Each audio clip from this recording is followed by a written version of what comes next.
이 자리에 다름 아닌 당내 최연소 지역구 의원이자 초선 의원인 1990년생 35살 김용태 의원을 지명했습니다. 현재 김 지명자는 김문수 후보와 유세 일정을 동행하고 있는데요. 지금 어디쯤일지 또 비대위원 지명 수락 이유는 뭔지 잠시 연결해서 들어보겠습니다. 자, 김용태 의원님 들리십니까? 예, 안녕하세요. 김용태입니다. 예, 잘 지금 들리십니까? 예. 어디서 어디로 향하고 계신가요?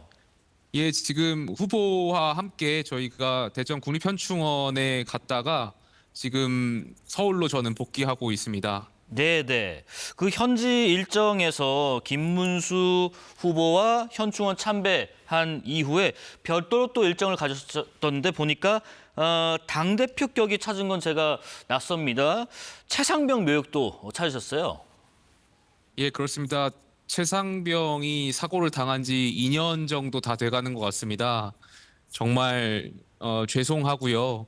그동안 윤석열 정부 그 안에서 있었던 일들에 대해서 사과를 드리고 싶다는 말씀 꼭 드리고 싶고요. 그 최상병이 사고를 당한 원인에 대해서는 밝혀졌습니다만 수사 외압이 있는 건지에 대한 것은 아직 밝혀지지 않았습니다. 여기에 대해서 유가족분들께 정말 죄송하다는 말씀 드리고 싶고요.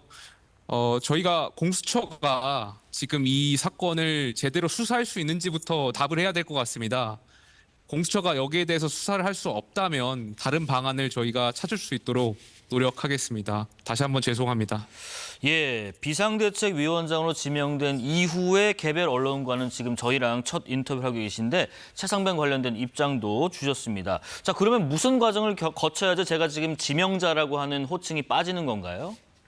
저희가 목요일 날 전국위원회가 예정되어 있습니다. 전국위원회에서 전국위원분들께 의결을 승인을 받는다면 목요일 날 비대위원장으로 취임하게 될 것 같습니다. 예. 그리고 그 10일에 비대위에서 유일하게 대선 후보 강제 교체 반대 의사를 비대위원 중에 표명을 하셨는데 그 이유는 뭐였는지 잠깐 들어보겠습니다. 제가 당에서 지도부를 세 번째이고 활동을 하면서 당내 민주주의를 지키기 위해서 절차 민주주의를 지키기 위해서 노력을 많이 해왔습니다. 물론 결론적으로 어려웠던 부분도 있지만 과거에 저희가 이준석 국민의힘 당대표 시절에도 윤리위에서 당대표를 축출하는 과정이 분명히 잘못됐다라는 것을 맞서 싸웠었고 이번에 후보를 교체하는 과정도 그와 비슷했다라고 생각이 듭니다. 선출된 당대표, 선출된 후보를 취소하고 이렇게 축출하는 거는 분명히 절차 민주주의에 위배되는 부분이 있기 때문에 여기는 비대위원으로서 역할을 했었는데 사실 결론적으로 제가 막지 못해 당원분들하고 국민 여러분들께 굉장히 죄송한 생각이었습니다. 다만 저희 당원분들께서 이것을 다시 바로잡아 주셔서 참 저희 국민의힘이 당원분들께서 상식과 이런 생각들이 참 훌륭하시다 이런 생각이 들고 감사하다는 말씀을 드리고 싶습니다. 자, 이렇게 그 반대를 하셨었는데도 불구하고 위원장직을 받아들이신 이유도 궁금하고요. 김문수 후보는 왜 김용태 의원님을 비대위원장으로 지명했다고 생각하시는지요? 정치개혁 한번 해보라는 뜻 아니었을까 생각이 듭니다. 저희가 21대, 22대 국회를 들어와서 사실 잘 못했죠. 많은 시민들께서 윤석열 전 대통령도 싫고 이재명 후보도 싫다라는 게 저는 대다수의 시민의 중론이었던 것 같습니다. 다만 저희가 대안을 제대로 제시하지 못했고 이분들에게 마음을 얻지 못했고 오히려 더 실망감을 안겨드렸던 것 같습니다. 이 부분을 회복하는 것이 이 부분을 회복하는 굉장히 지금 그 하면서 차량으로 이동 중이기 때문에 김용태 비대위원장 지명자가 연결이 좀 고르지 못했는데 다시 한번 연결을 이어가 보겠습니다. 자, 말씀 계속 이어가 볼게요. 지금 그러면 어리다, 초선이다 이런 선입견도 있습니다. 비대위원장을 하기에는 여기에 대해서는 어떤 의견이세요? 네, 예. 겸허하게 또 겸손하게 하겠고요. 다만 제가 국민의힘의 107명 국회의원 중에 막내입니다. 하지만 지도부가 세 번째고 이번에 비대위원장이 지명 완료가 된다면 사실 네 번째 지도부입니다. 107명 국회의원 중에 아마 지도부 경험이 많은 국회의원이 없을 거라고 생각이 들고 그런 경험을 잘 살려서 정말 비상시국 아니겠습니까? 이 비상시국에 저희 국민의힘의 상식을 되찾는데 역할 다하겠다는 말씀 드리고 싶습니다. 자, 이것부터 여쭤볼게요. 비상대책위원장 지명자로서 각오랄까요? 그렇다면 당 쇄신을 어떻게 하시겠습니까?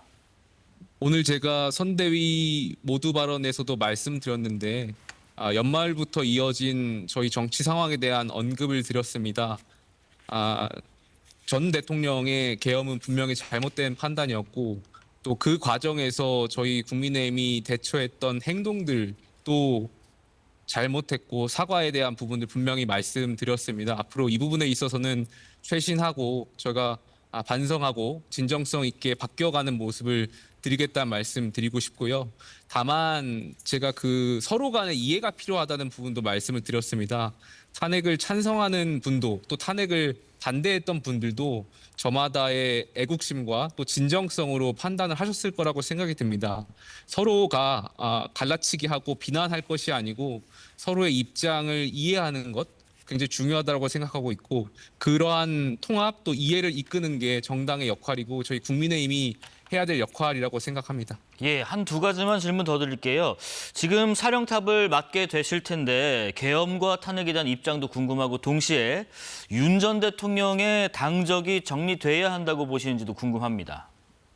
계엄에 대해서는 분명히 잘못했던 것이라는 것을 당시에도 말씀드렸고 오늘 비대위원장 지명자로서도 사과를 드렸습니다.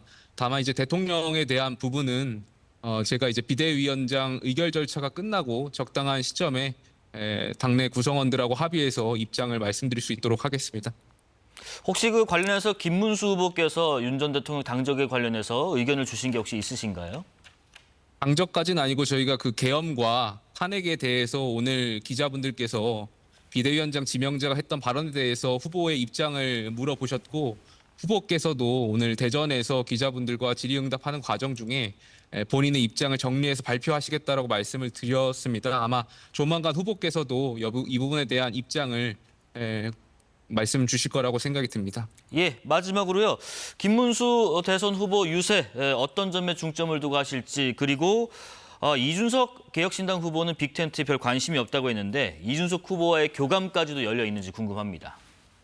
저희 후보님은 정직한 분입니다. 그리고 상대 이재명 후보도 공교롭게 같이 이제 경기도지사를 하셨는데 경기도지사 하셨을 때 업적을 비교해 보시면 유권자분들께서 판단하시기에 쉬울 거라고 생각이 됩니다. 저희 후보님 같은 경우에 대장동이라든지 백현동이라든지 이런 정치 부패 사건하고 연결되어 있지 않습니다. 오히려 삼성전자를 유치하고 GTX를 실행했고요. 이러한 것들에 있어서 많은 유권자분들께서 김문수 후보가 가진 장점, 실행력, 청렴한 그리고 반칙 없는 세상, 정직한 사람이 대통령이 되었을 때 우리나라를 어떻게 이끌 것인지에 대한 판단들을 하실 거라고 생각이 듭니다. 그리고 이준석 의원하고의 관련해서는 제가 오늘 비대위원장 수락한 지 하루도 지나지 않았는데 단일화를 말씀드리는 것은 적절하지 않을 것 같고요. 다만 조금 전에 그 이준석 의원 당시 당대표 시절에 축출했던 과정들 같이 함께 정당 민주주의를 위해서 목소리를 내고 맞서 싸웠던 부분이 있습니다. 그래서 제 민주주의에 대한 진정성, 정당 절차적 민주주의에 대한 정당성에 대해서는 그 누구보다도 이준석 의원께서 진정성 있게 이해하고 계실 거라고 생각이 들고요. 이 부분에서부터 서로 이야기할 수 있는 장이 열릴 수 있지 않을까 생각이 듭니다. 예, 오늘 말씀 잘 들었습니다. 조심히 올라오세요. 고맙습니다. 감사합니다. 네, 지금까지 김용태 국민의힘 비상대책위원장 지명자와 지명 이후의 첫 언론 인터뷰를 저희와 한번 해봤습니다.